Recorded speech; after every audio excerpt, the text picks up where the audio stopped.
Peace be with you. So I'm making this video trying to explain the purpose of life in the simplest of terms. So to do that, I'm going to use a simple tree diagram to try to describe what this is all about. So basically in the Quran, God says that whoever reaches heaven, whoever is saved from the fire and gets into the garden has attained success. So these are the people who are successful. So God also says that many people are going to go astray and end up in hell. And God also says that only one road leads to heaven, and this is generally recognized with the term Sirat al-Mustaqim. So in the Quran, this term is used to denote the straight path, the path that leads to heaven. And let's say that these four nodes right here is heaven, and the rest of these nodes are all hell, right? So all of these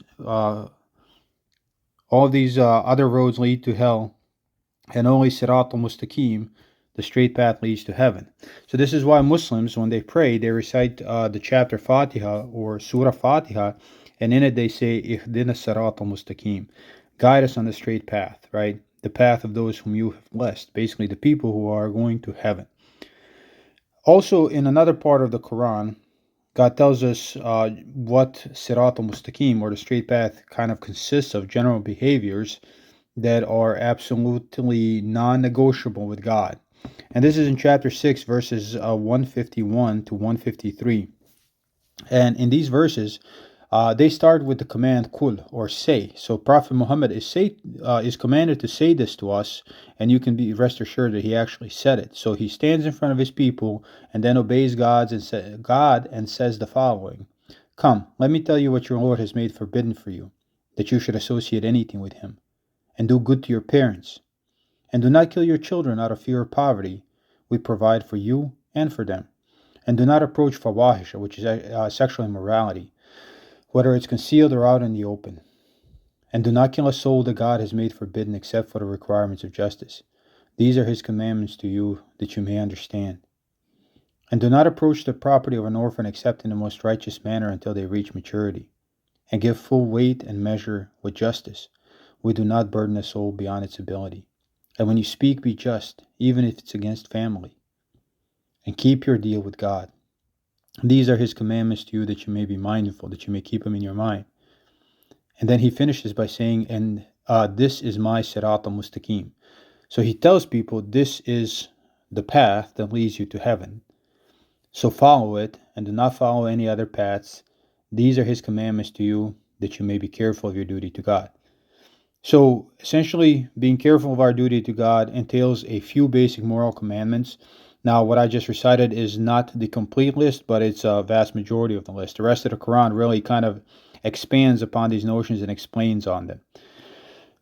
So whenever we start to make decisions, so this is birth, and that's fine. We don't make any decisions until we get to a time when we are sentient, when we are aware of our own existence, and now we start to make decisions.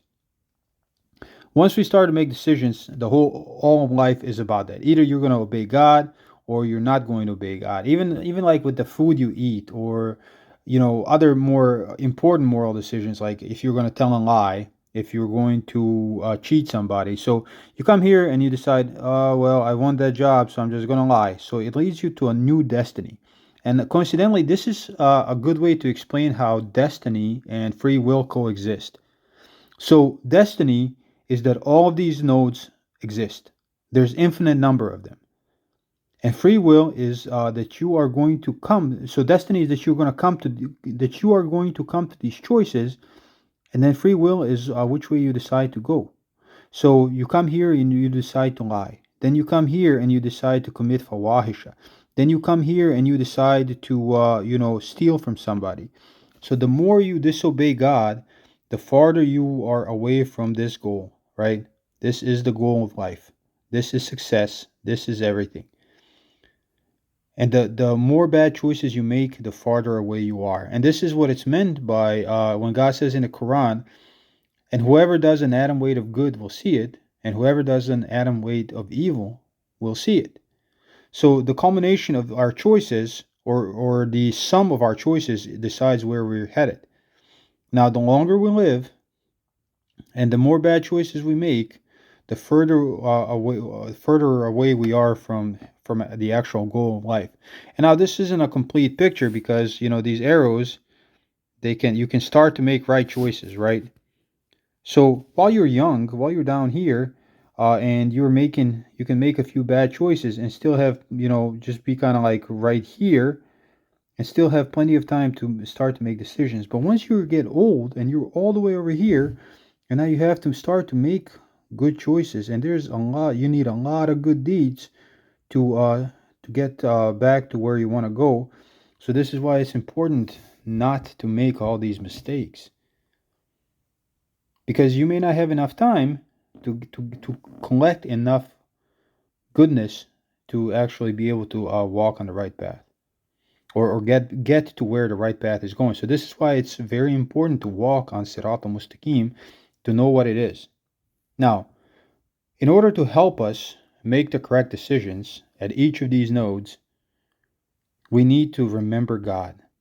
So when you come here and it's a decision time, then if you remember God and you know what God wants, and you're like, and you are a sincere servant of God, then you're going to make the right choice and you're going to come to the next node. Now, the next node may be a test or not, but once you make the correct decision, the next node is the will of God.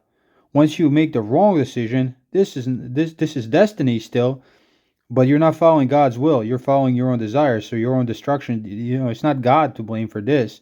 You're to blame for that because God told you to go this way. So when we remember God, we will make right decisions. This is in Arabic. This is called dhikr. And go. There are ways to achieve this, and it's not just empty words. It is actually, for us to remember God, there are several tools. Prayer is one of them. Fasting is another. Charity, and so on. So all of these behaviors that are commanded are not for nothing. They are tools in order to get us aware enough of existence and of reality of God for us to make the right decisions so we can take the straight path right to heaven, which is the goal in life. And that's it. That is really life itself. That is how free will and destiny coexist. And this is what's expected of us. We're just expected to make the right decisions. And for that, step one is actually knowing what God wants. And that is why I try to share this with people, because a lot of people don't have time to read the Quran, read the Bible. But it is very important to know what God wants. So that's it.